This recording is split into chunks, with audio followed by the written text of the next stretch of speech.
खिलवत खाना को भी असर हालत में बहाल कर दिया गया है। दिस इज़ कॉल्ड खिलवत खाना। ये जनरली लाहौर फोर्ट के बारे में तो ये है कि इसके अंदर टनल्स हैं। कुछ टनल जो हैं इंडिया निकलती हैं और कुछ टनल शाहदरा निकलती हैं। इन रियलिटी ऐसा है नहीं कुछ। ये सब टेरेनियन स्ट्रक्चर्स हैं। जब ये बना किला, चूँकि इसके साथ दरिया गुजरता था रावी, तो उसमें माउंट था। उसके माउंट के हिसाब से जब बिल्डिंग बनी तो ये नीचे कमरे खाली बने और जो एक्चुअल स्ट्रक्चर्स हैं वो टॉप पे बने हैं, जिस तरह शीश महल है, दीवान आम है, दीवान ख़ास वगैरह। और हमने जो काम किया है as a part of FD funded project, इसके बेसमेंट्स को हमने खोला है ताकि वो जो मिथ बनी हुई थी कि जो यहाँ से दरवाज़ा निकलता है, टनल निकलता है शाहदरा के लिए, इंडिया के लिए, वो मिथ भी ब्रेक हो। There are basements in the Lahore fort, but वो basement within the structure है, within the largest structure of Lahore fort. Historical fact ये है कि ये एज ए कैद खाना भी यूज़ के तौर पे यूज़ हुआ है। इसके अलावा ये एज ए स्टोरेज के तौर पे यूज़ हुआ है। हम इसको एज ए गाइडेड टूर के तहत इसको ओपन करेंगे, जिसमें गाइडेड टूर मिलेगा लोगों को।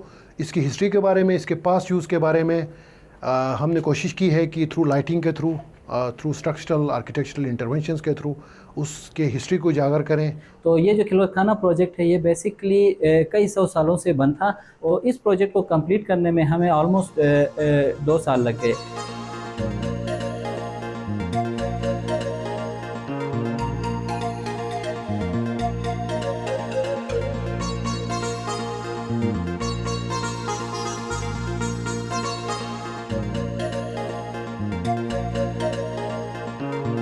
पिक्चर वॉल का दौरा किया।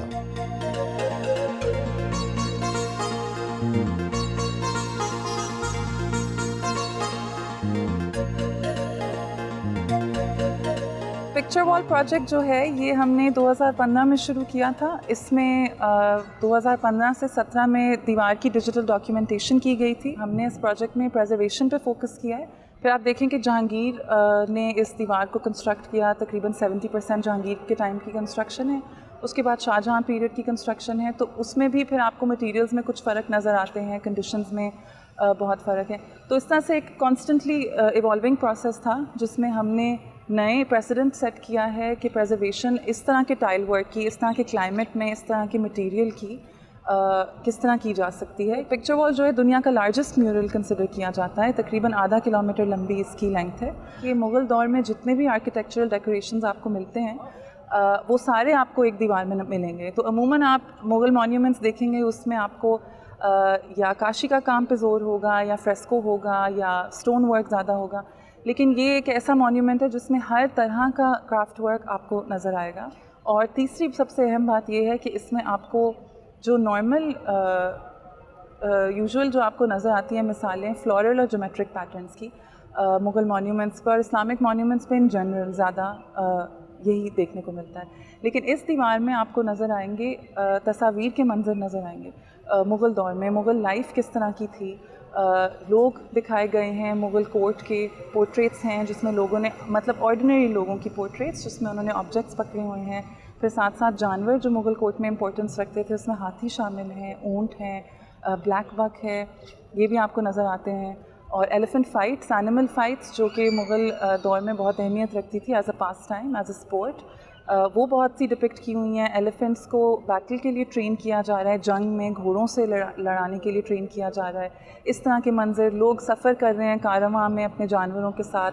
और साथ साथ मिथोलॉजिकल क्रीचर्स की बहुत अहमियत है। तो नॉर्मली पर्शियन मिथोलॉजी से ये डिराइव हैं। आपको परियां नज़र आएंगे, जन्नात नज़र आएंगे, बहुत से मिथोलॉजिकल एनिमल्स डिपिक्ट किए गए हैं। तो आप समझें होलिस्टिकली अगर आप इस दीवार को स्टडी करें तो ना सिर्फ मुग़ल दौर के तमाम आर्किटेक्चरल फ़ीचर्स आपको इसमें मिलेंगे, बट मुग़ल लाइफ का जो कल्चर था, स्पिरिचुअल बिलीफ सिस्टम था, जो कल्चरल इन्फ्लुएंसेस थे जिनसे वो बोरो कर रहे थे और उनको एक तरह से एक साउथ एशियन लैंग्वेज में बयान कर रहे थे, ये सब आपको एक ही दीवार में मिलता है।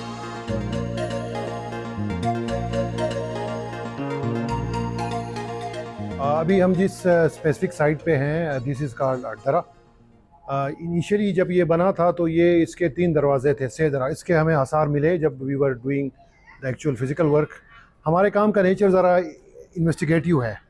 हम जो काम करते हैं, जब हम इसको खोलते हैं तो डिफरेंट लेयर्स मिलती हैं, डिफरेंट हमें पुराने कंस्ट्रक्शन के सबूत मिलते हैं, जिससे हम अख़ज़ करते हैं कि ये पहले क्या था। जब हमने इस पे काम शुरू किया तो we came to know that इसके 3 ओपनिंग्स थे, तो उस ज़माने में ये 3 ओपनिंग के नाम से मशहूर होगा।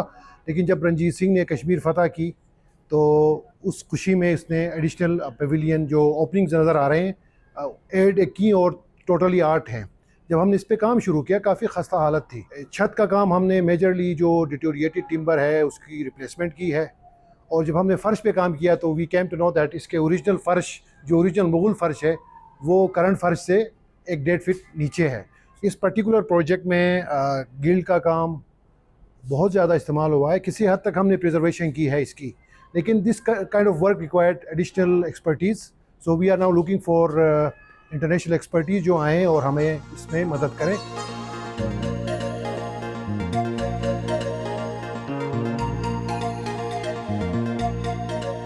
शीश महल की बहाली का काम देखा। हम अभी शीश महल कोर्टयार्ड में खड़े हैं। ये कोर्टयार्ड बहुत मशहूर है। तो शीश महल की ख़ास बात ये है कि ये शाहजहाँ का एक एम्बिशियस प्रोजेक्ट था, और शाहजहाँ का जो सबसे प्रेफर्ड मीडियम था मकराना वाइट मार्बल, जिससे ताजमहल भी बना है, उसी से ये कंस्ट्रक्ट किया गया है। तो ये फोर्ट के बाकी हिस्सों से बहुत अलग आपको नज़र आता है क्योंकि इसमें वाइट मार्बल बहुत प्रीडोमिनेंट है। उसकी जो प्रिस्टीन और ट्रांसलूसेंट लुक है वो आपको बहुत नज़र आती है। चहारबाग स्टाइल में कोर्टयार्ड को बनाया गया है, जिसका मतलब सेंटर में फाउंटेन है और 4 चैनल्स हैं 4 कार्डिनल डायरेक्शंस में, और उसके साइड्स पे आपको फिर बिल्डिंग्स और दलान नज़र आते हैं। इसका जो सबसे मशहूर एरिया है वो शीश महल इत्सेल्फ है, जहाँ पे सारी आयनाकारी हुई है। उसके साथ साथ नौलखा पवेलियन, जिसको कहते हैं कि 9 लाख में उस ज़माने में बना था, इसलिए इसका नाम नौलखा हो गया। अभी जो हमारा मेन एफर्ट जा रहा है इसकी कंजर्वेशन में, प्रोजेक्ट में पूरा कोर्टयार्ड शामिल है, लेकिन जो मिरर वर्क हुआ है उसकी कंजर्वेशन कभी नहीं की गई। लेकिन स्ट्रक्चरल इंटरवेंशन पे फोकस रहा है, जो बहुत ही डेलिकेट आयनाकारी है सिख तौर की, उसके साथ स्टको ट्रेसरी मुनब्बतकारी हुई है मिरर वर्क के जॉइंट्स में, और उसके ऊपर सोने का वर्क भी डाला हुआ है। तो ये बहुत सी लेयर्स हैं, बहुत डेलिकेट काम है, इस पर कभी उस तरह से फोकस नहीं रहा। तो हम अब क्योंकि हमने स्ट्रक्चर को असेस किया है कि उसमें पास्ट एफर्ट्स किए गए हैं, इतनी ज़रूरत नहीं है, हमारा सारा फोकस डेकोरेशन पे है। जी अभी हम जहाँ पे खड़े हैं ये इंपीरियल ज़राना मॉस्क है। ये बेसिकली शाहजहाँ पीरियड का मॉस्क है, लेकिन ये जिस स्ट्रक्चर के ऊपर बना है, when we were excavating the remains of the original floor, हमें यहाँ पे मिला जहांगीर पीरियड की बिल्डिंग। यहाँ भी नज़र आएगी, अगर आप उस कोने को देखें तो वहाँ भी नज़र आएगी। तो ये बेसिकली टिबले की तरफ अल्टर करके एक एग्जिस्टिंग स्ट्रक्चर के अंदर ये बिल्डिंग हाउस किया गया है। इसमें वैरायटी ऑफ मटेरियल्स का इस्तेमाल हुआ है। संग बादल जो हमारा मार्बल है, ये ओरिजिनल सोर्स तो मकराना है, लेकिन हमें सोर्स पाकिस्तान से आइडेंटिफाई करना था इसके रिस्टोरेशन में, तो हमने ट्राइबल एरिया से ये सोर्स आइडेंटिफाई किया और उसको पार्शियली कंप्लीट किया।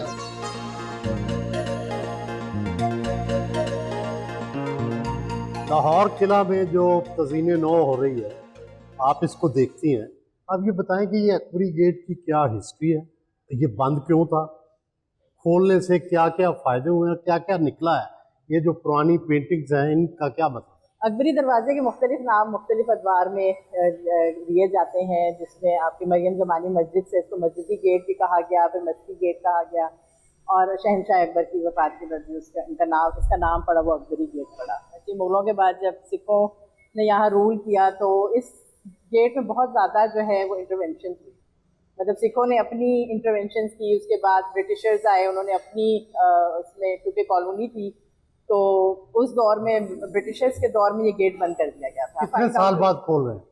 ये गेट तो मुझे लगता है कि कोई 50-60 साल के बाद ये बड़ा गेट खुला है, क्योंकि इससे पहले जो था ये छोटा गेट इस्तेमाल होता था जब आर्कियोलॉजी का यहाँ पे कॉलोनी थी, तो जो उनके रिहायशी लोग थे वो यहाँ पे आते जाते रहते थे। आवाम के लिए ये सिखों के दौर बाद, हाँ ये तो आवाम के लिए तो ये ब्रिटिश दौर से या सबसे बंद है। इसमें क्या खास बात है? जिस तरह की उनकी कंस्ट्रक्शन थी कि ग्रैंड, उसमें फिर ये दूसरा डिफेंसिव एक गेट था, जो आप इसकी कंस्ट्रक्शन ही देखें तो पता चलता है कि हमलों से बचने के लिए इसके, आप अगर बाहर से देखें तो उसमें पूरा उनका सिस्टम है कि किस तरह उसको प्रोटेक्ट किया जाता था।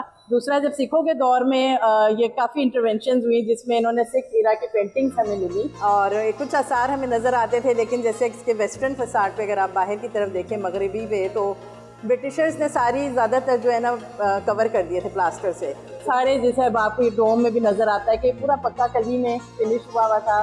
बाहर भी बुर्ज में देखें तो हमें पक्का कली के आसार नज़र आते थे, तो वो उसको फिर हमने रिस्टोरेशन की तरफ लेके गए कि जो उसकी असल शक्ल थी वो हम दिखा सकें कि क्या नहीं, ये जो आप पेंटिंग्स हैं ये मुगल इराकी हैं या सिख इराकी? ये सिख के वॉल पेंटिंग्स हैं, सिख इराकी हम कहते हैं ज़्यादातर। ये जो कलर्स और इनका जो स्टाइल है वो सिखों का ही है, मुगलों की ज़रा जो। लेकिन ये तो फ्रेस्को सारी का हिंदू काम है। माइथोलॉजी लग रही है। हाँ, लेकिन सिख भी जो है हिंदू माइथोलॉजी को मानते थे और उसमें जो है गॉडेसेस और उनकी रिस्पेक्ट में भी थी। इसके खुलने से ये कब तक खोल रहे हैं? हम इंशाल्लाह हमारा सितंबर के एंड तक टारगेट है कि हम इसको हर सूरत में कंप्लीट कर दें।